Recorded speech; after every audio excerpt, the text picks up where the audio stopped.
Jemaat yang dikasihi Tuhan, selamat sore menjelang malam. Kita akan memulai ibadah rumah tangga pada hari ini, Rabu 16 Desember 2020. Pelayan firman akan disampaikan oleh Penatua Roy Pandelaki.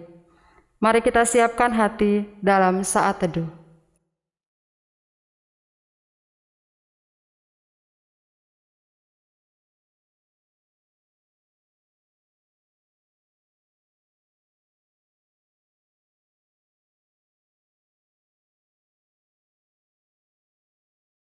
Ungkapan situasi. Pengampunan dosa hanya dikerjakan oleh Allah Sang Pencipta dan Penuntun masa depan. Hari ini, di saat kita memasuki pekan Advent ketiga, marilah bersyukur atas kebaikan Tuhan Yesus telah memberikan kesempatan untuk kita menanti kedatangannya. Jemaat saya undang untuk berdiri untuk menghadap Tuhan.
Jemaat Tuhan, mari kita berdoa.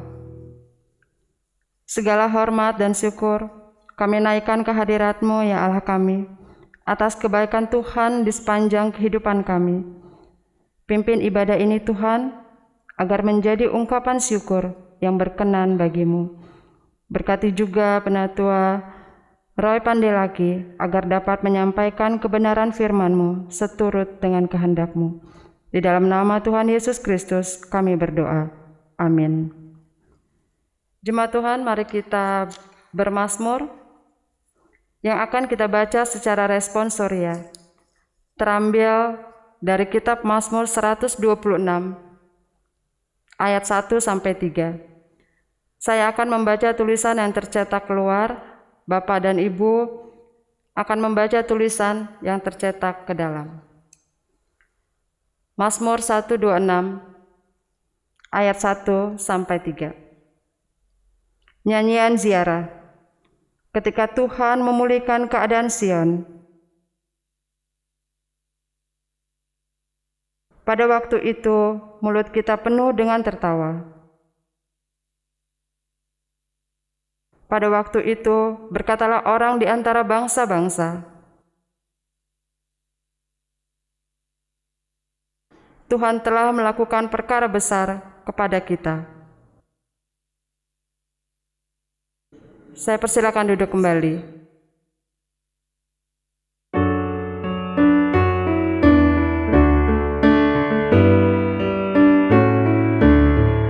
Saudaramu, aku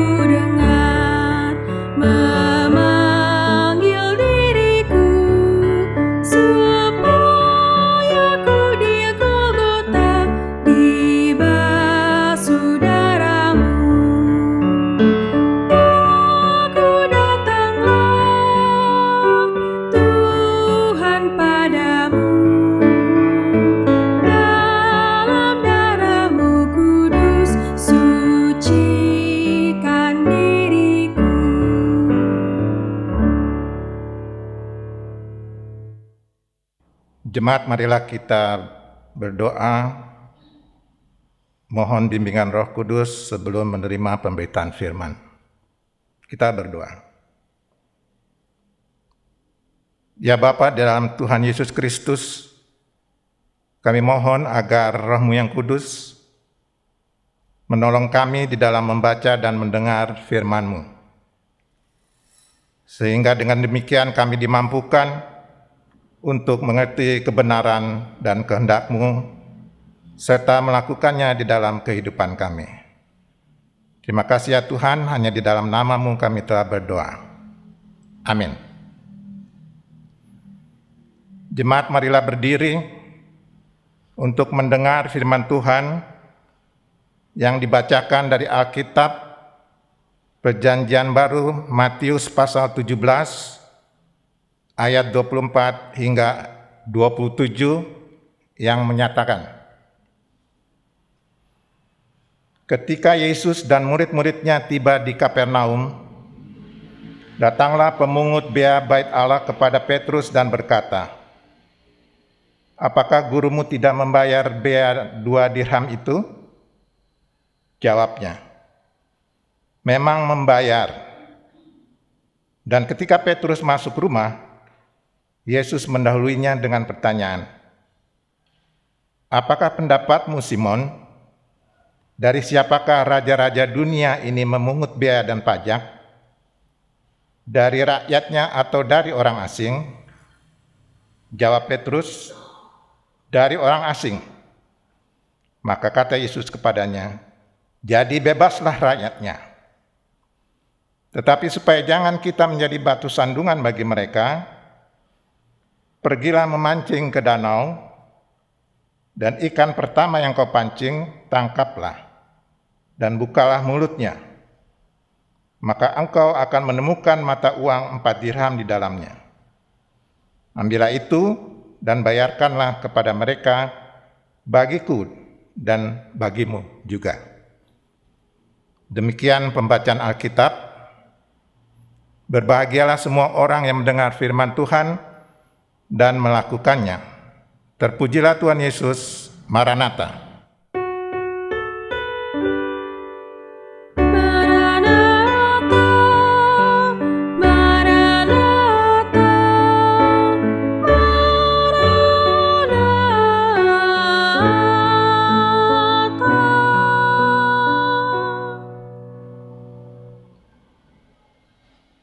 Jemaat, dipersilakan duduk.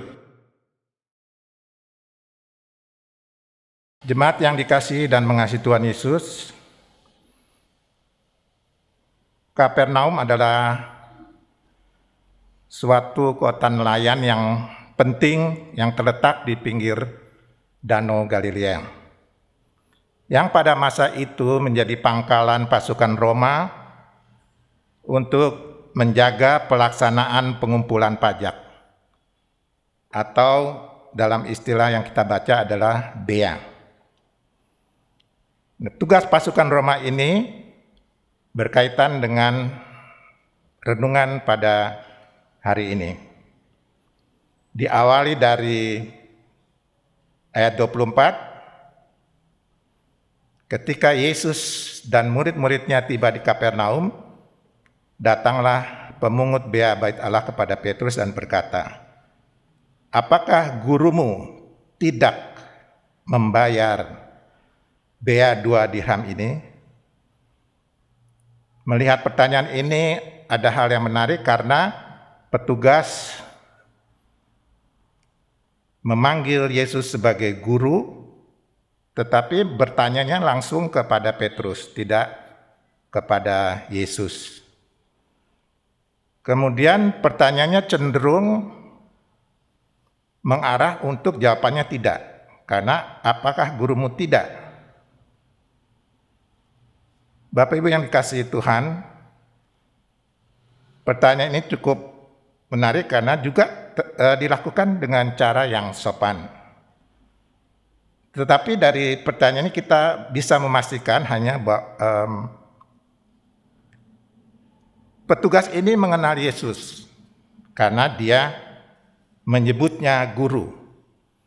Dan kita tahu pada waktu itu pelayanan dan perbuatan mujizat dari Yesus dalam menyampaikan kabar Injil itu membuat Yesus terkenal. Sehingga tidak aneh petugas pemungut itu menyebutnya guru. Kemudian apa yang dijawab oleh Petrus? Dia menjawab dengan tegas, memang membayar. Dan ketika Petrus masuk rumah, Yesus mendahuluinya dengan bertanya. Yesus telah mengetahui isi pemikiran Petrus, sehingga pada saat masuk rumah, Yesus memperluas pertanyaan dari petugas pemungut bea itu. Yesus bertanya, mau minta pendapat dari Simon, dari siapakah raja-raja dunia ini memungut bea dan pajak? Dari rakyatnya atau dari orang asing? Dari rakyatnya atau dari orang asing ini dapat diterjemahkan sebagai dari anak-anak mereka atau dari anak orang lain. Jawab Petrus di ayat 26, dari orang asing atau dari orang lain. Maka Yesus menyimpulkan isi pemikirannya dan perkataannya, jadi bebaslah rakyatnya atau bebaslah anak-anak mereka. Selanjutnya kita melihat respons atau pengajaran dari Yesus berkaitan dengan pembayaran bea itu. Ayat 27 menyatakan, tetapi supaya jangan kita menjadi batu sandungan bagi mereka, pergilah memancing ke danau, dan ikan pertama yang kau pancing tangkaplah dan bukalah mulutnya. Maka engkau akan menemukan mata uang 4 dirham di dalamnya. Ambillah itu dan bayarkanlah kepada mereka bagiku dan bagimu juga. Jadi pada ayat 27 inilah pengajaran Yesus berkaitan dengan pembayaran bea Bait Allah. Katanya, jangan kita menjadi batu sandungan. Artinya, perbuatan atau sikap atau kata dari kita jangan sampai orang lain menjadi berdosa atau terhalang untuk bertemu dengan Yesus. Kita melihat tidak ada alasan untuk Yesus tidak mengikuti pembayaran bea 2 dirham itu. Karena apa? Pemuka-pemuka agama tidak menyukai Yesus dan ajarannya. Bahkan ia adalah anak Allah. Bait Allah adalah rumah Bapa. Ia sendiri mempunyai segala sesuatu. Bagaimana mungkin rumah Bapa, sedangkan dia adalah anaknya, membayar pajak untuk Bapaknya? Oleh sebab itu tadi di ayat 26, Yesus berkata, jadi bebaslah anak-anak mereka. Jadi kita bisa simpulkan bahwa Yesus sebenarnya mempunyai alasan untuk tidak membayar bea Bait Allah.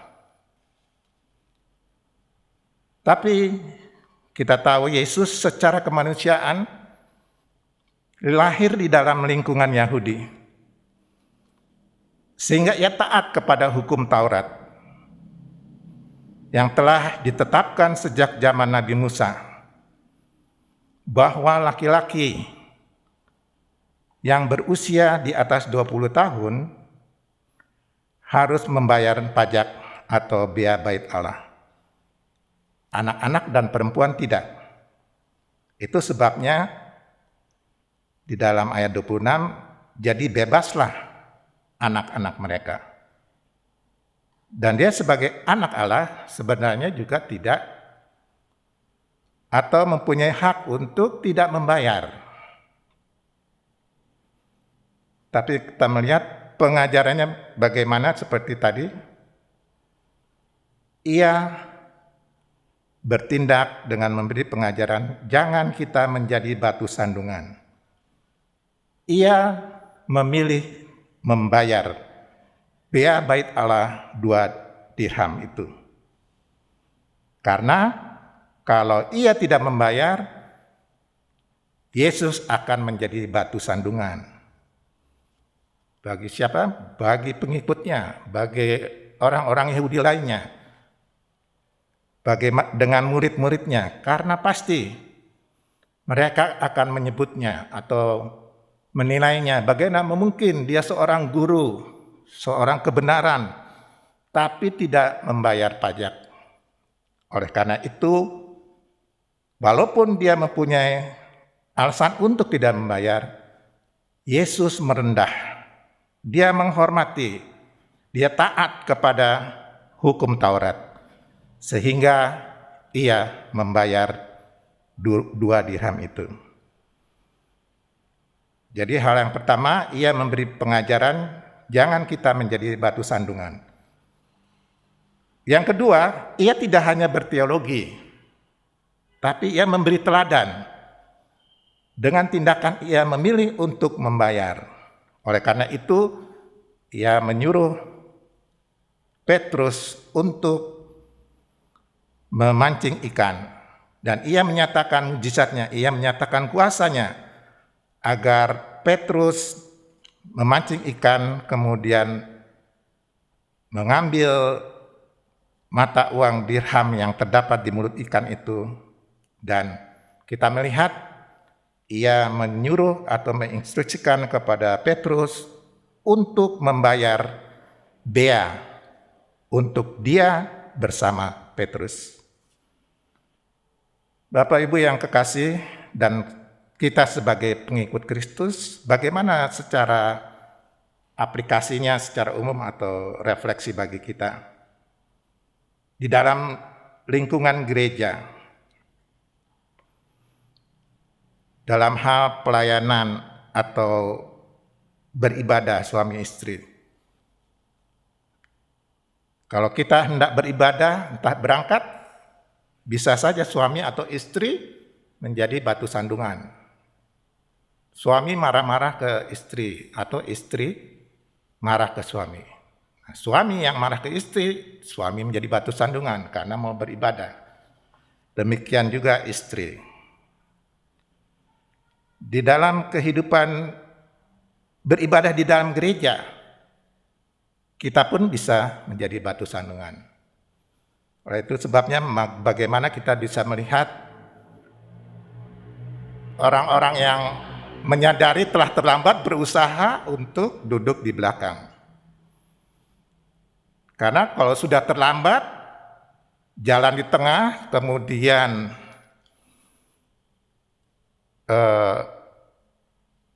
bersuara atau memakai pakaian yang tidak pantas, bagaimana mungkin? Semua pasti memandang.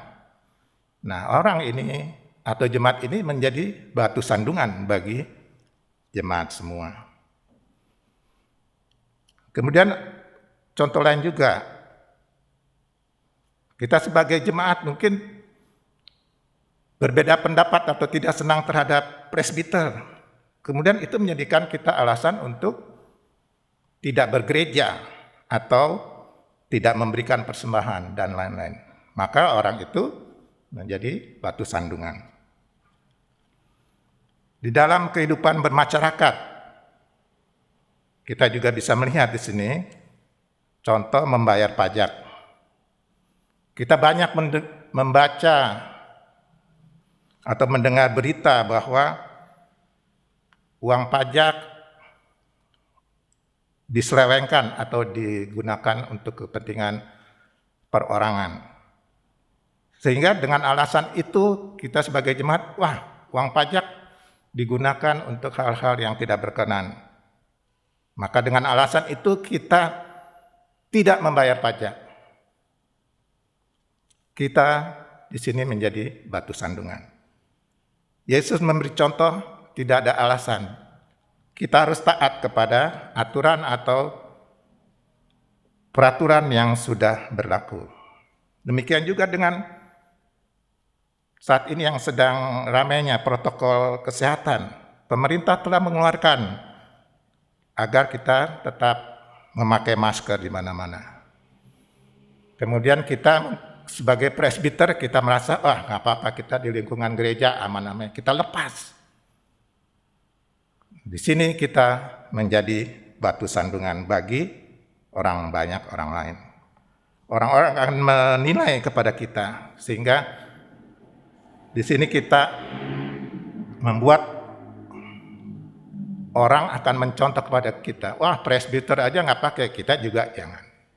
Makanya kita disebut menjadi batu sandungan. Orang lain akan menilai, orang lain menjadi berdosa, orang lain tidak akan atau tidak mau mengenal bertemu dengan Yesus. Hal lain yang bisa kita tarik contoh di dalam renungan kita adalah bagaimana Petrus bekerja sesuai dengan instruksi dari Yesus secara detail. Di dalam lingkungan pekerjaan, mungkin kita melihat teman-teman kita, teman sekerja, malas. Kita jangan memakai alasan teman kita malas, lalu kita ikut malas. Kalau kita ikut malas, kita menjadi batu sandungan. Lihatlah Petrus, dia mengikuti apa yang diinstruksikan oleh Yesus secara detail, mulai dari memancing, kemudian ikan pertama yang kau pancing tangkap, kemudian dibuka mulutnya, dan engkau akan menemukan mata uang 4 dirham. Itu sebagai upah. Kemudian setelah itu ambil dan bayarkanlah kepada mereka. Jadi setelah diambil uang dirham itu, bayarkan, berikan kepada yang berhak menerimanya, yaitu petugas pemungut bea Bait Allah. Bapak Ibu yang dikasihi Tuhan, dari renungan singkat hari ini, akhirnya marilah kita bersama-sama menjadikan kehadiran kita atau perbuatan kita membawa berkat di tengah-tengah gereja dan masyarakat. Kita harus meminta hikmat agar pengajaran Yesus ini, agar kita jangan menjadi batu sandungan, dapat diterapkan dengan tepat. Amin.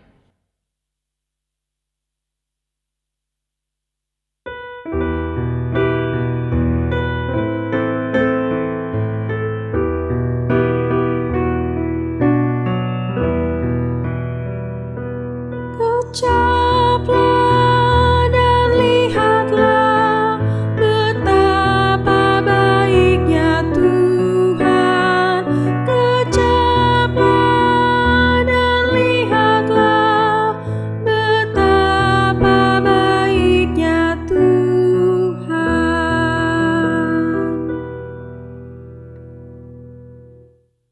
Jemaat, mari kita menaikkan doa syafaat kita. Bapa Surgawi, kami berterima kasih untuk kehadiran-Mu yang penuh kasih. Tolong kami untuk menantikan penantian kami dengan mempercayai dan melayani-Mu. Sungguh begitu banyak berkat dan sukacita yang Kau limpahkan kepada kami tiap-tiap hari. Sehingga sampai saat ini pun keluarga-keluarga boleh berkumpul di rumah untuk persekutuan rumah tangga yang beribadah. Kami mohon jadikan kami presbiter, unit misioner BPPJ yang takut kepadamu, agar sehati sepikir di dalam kebersamaan tugas, kesatuan kasih jiwa, dan tujuan untuk memuliakan-Mu, agar kiranya menjadikan pelayanan di GPIB semakin bertumbuh dan lebih baik lagi. Kami berdoa untuk PST bulan Februari 2021 maupun persidangan raya ke-21 pada bulan Oktober 2021. Segala rencana yang disiapkan hingga pada pelaksanaannya boleh berjalan dengan baik dan di dalam tuntunan Tuhan saja. Kami juga berdoa untuk pekerjaan renovasi Pastori Cikutra bersama tim kerja. Kiranya di dalam penyertaan dan pimpinan Tuhan, sehingga pekerja dan tim diberi kesehatan yang baik, keselamatan pekerja kiranya juga dapat diperhatikan. Kami berdoa juga Tuhan untuk seluruh tim kerja hari ulang tahun GPIB, Natal Jemaat. Engkau yang adalah sang penasihat yang ajaib memberi hikmat dan mau campur di dalamnya. Segala dana yang diperlukan bagi semua tim, kiranya Engkau cukupkan. Kami berdoa Tuhan untuk bangsa dan negara kami di dalam bingkai negara kesatuan Republik Indonesia, untuk keamanan Papua maupun di Sulawesi Tengah. Keluarga yang berduka karena mengalami teror, Engkau pulihkan. Biarlah mereka tetap dalam pemeliharaan Tuhan, sehingga damai dan kasih Kristus tetap terpancar di sana.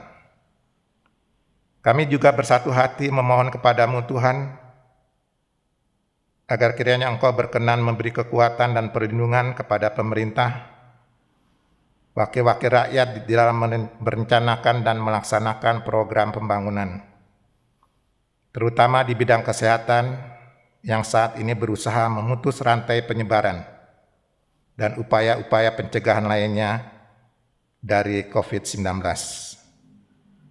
Sehingga seluruh masyarakat, termasuk di dalamnya jemaat dan presbiter GPIB,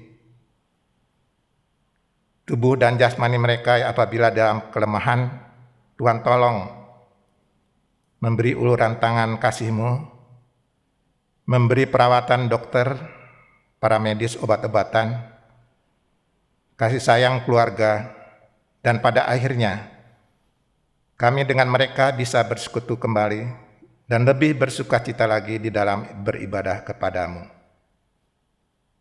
Kami teringat akan orang tua kami, kaum lansia. Kami mohon Engkau pun juga memberkati mereka dengan kesehatan yang baik, hati yang senantiasa penuh sukacita. Iman mereka semakin teguh dan berakar di dalam Engkau, serta menjadi kesaksian hidup dan teladan bagi anak cucunya serta generasi muda. Kami berterima kasih kepada anak-anak mereka, kiranya tetap menghormati mereka dan menjadi anak yang berbakti, serta tetap bersedia menyediakan waktunya untuk berkumpul dan bercengkrama dengan orang tua mereka. Tuhan Yesus, kami menyadari bahwa kami adalah manusia yang penuh dosa. Oleh karena itu, hapuskanlah dosa kami ya Tuhan, agar berkat-Mu tidak terhalang karena dosa-dosa kami. Banyak hal yang ingin kami sampaikan, tapi Engkau adalah Allah yang Maha Tahu dan Maha Kudus, lebih dari apa yang kami pikirkan. Hanya di dalam nama Yesus Kristus Juru Selamat, Anak Allah yang kudus, yang telah mengajar kami berdoa bersama. Bapa kami yang di surga, dikuduskanlah nama-Mu, datanglah kerajaan-Mu, jadilah kehendak di bumi seperti di surga. Berikanlah kami pada hari ini, makan kami yang secukupnya, dan ampunilah segala kami, seperti kami telah berbuat kepada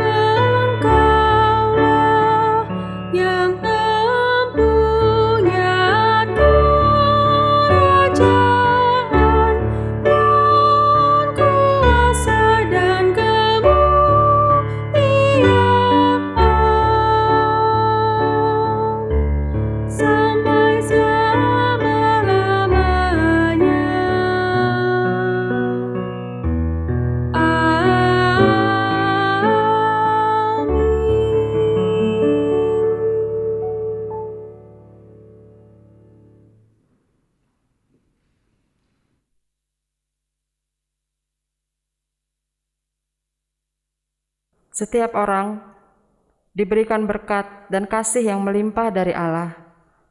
Hingga hari ini kita menikmati kasih dan kebaikan Tuhan. Marilah mengucap syukur melalui persembahan sukarela dengan mengingat pengajaran Alkitab. Mazmur 50 ayat 23. Siapa yang mempersembahkan syukur sebagai korban, ia memuliakan aku. Siapa yang jujur jalannya, keselamatan yang dari Allah akan kuperlihatkan kepadanya.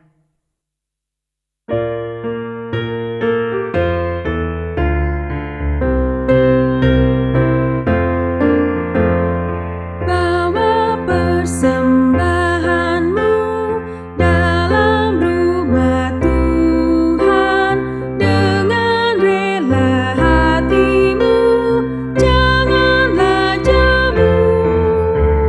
Bawa persembahanmu, bawa dengan suka.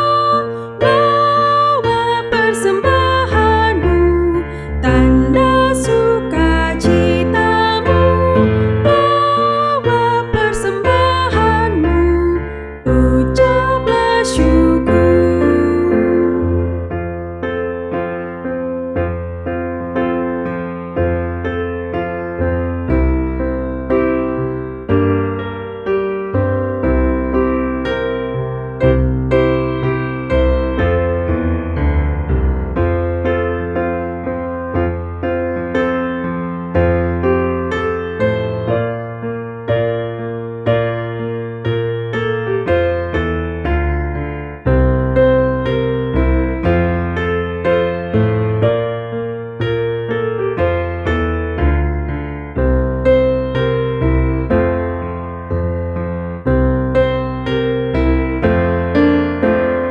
Rahmat Tuhan padamu tidak tertandingi oleh apa saja pun dalam dunia.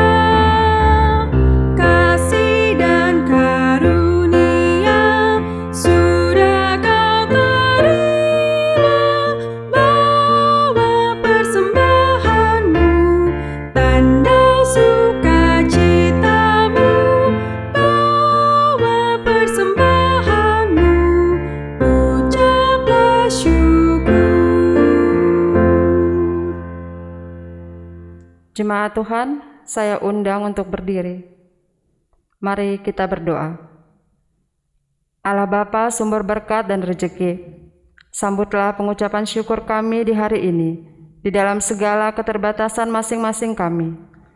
Kuduskan setiap syukur ini yang kami persembahkan dalam Yesus yang kami nantikan kedatangannya. Amin. Jemaat dipersilakan duduk kembali.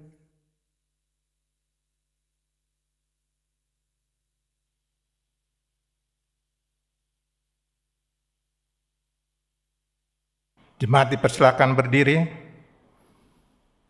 Kembalilah di dalam kehidupan sehari-hari untuk menyatakan kasih Allah yang besar dalam Tuhan Yesus Kristus agar tanda-tanda kerajaan Allah didirikan di bumi ini.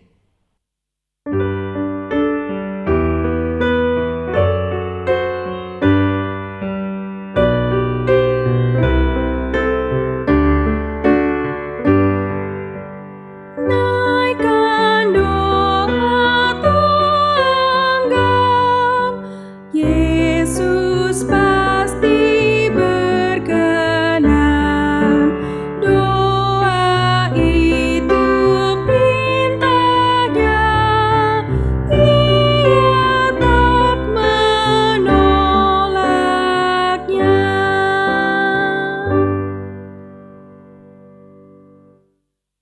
Jemaat Tuhan, angkatlah hati dan arahkan pikiran saudara kepada Tuhan, serta terimalah berkat-Nya.